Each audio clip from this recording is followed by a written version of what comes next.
भक्तगणों, आज आपको शिवपुराण में शिवपुराण कोटि रुद्र संहिता में आपको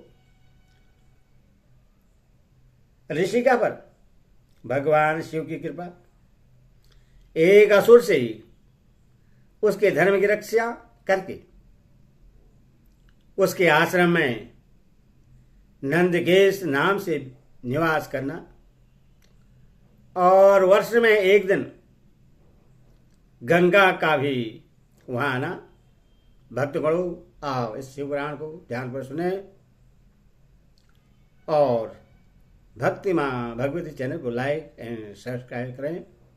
भगवान शिव आपका कल्याण करेंगे। कथा सुनने से मन में शांति मिलती है और ध्यान इधर उधर नहीं भटकता है। चलो कथा सुनिए। तदंतर श्री सूत जी ने जब बहुत से शिवलिंगों के कथा प्रसंग सुना दिए, तब ऋषियों ने पूछा, महामते सूत जी, बैसाख शुक्ला सप्तमी के दिन गंगा जी नर्मदा में कैसे आई, इसका विशेष रूप से वर्णन कीजिए।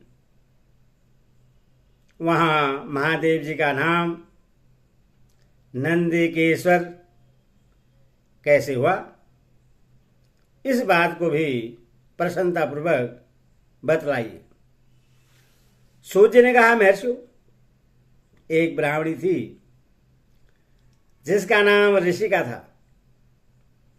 वह किसी ब्राह्मण की पुत्री थी और एक ब्राह्मण को ही विधिपूर्वक ब्याही गई थी।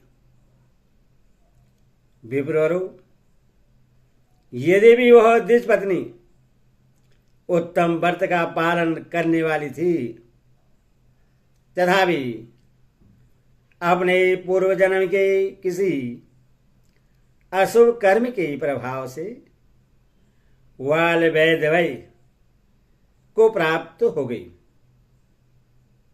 तब वह ब्राह्मण पत्नी ब्रह्मचर्य व्रत के पालन में तत्पर हो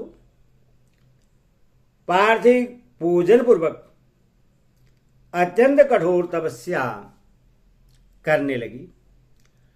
उस समय अवसर पाकर मूढ़ नाम से प्रसिद्ध एक दुष्ट और बलवान असुर, जो बड़ा मायावी था, काम बाण से पीड़ित होकर वहां गया।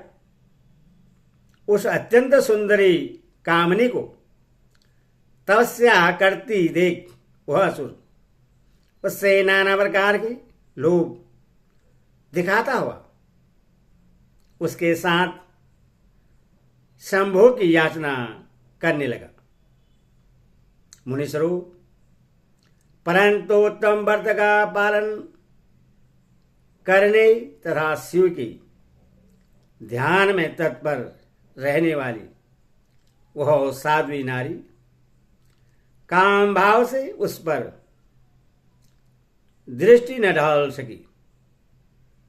तपस्या में लगी हुई उस ब्राह्मणी ने उस असुर का सम्मान नहीं किया, क्योंकि वह अत्यंत तपोनिष्ठ और शिव ध्यान परायणा थी। उस कृष्णांगी युवती से तिरस्कृत हो उस दैत्यराज मूढ़ ने उसके ऊपर क्रोध प्रकट किया और फिर अपना विकट रूप उससे दिखाया। इसके बाद उस दुष्ट आत्मा ने भयदायक दुर्वचन कहा और उस ब्राह्मण पत्नी को बारंबार त्रास देना आरंभ किया। उस समय वह उसके भय से थर्रा उठी और अनेक बार स्नेहपूर्वक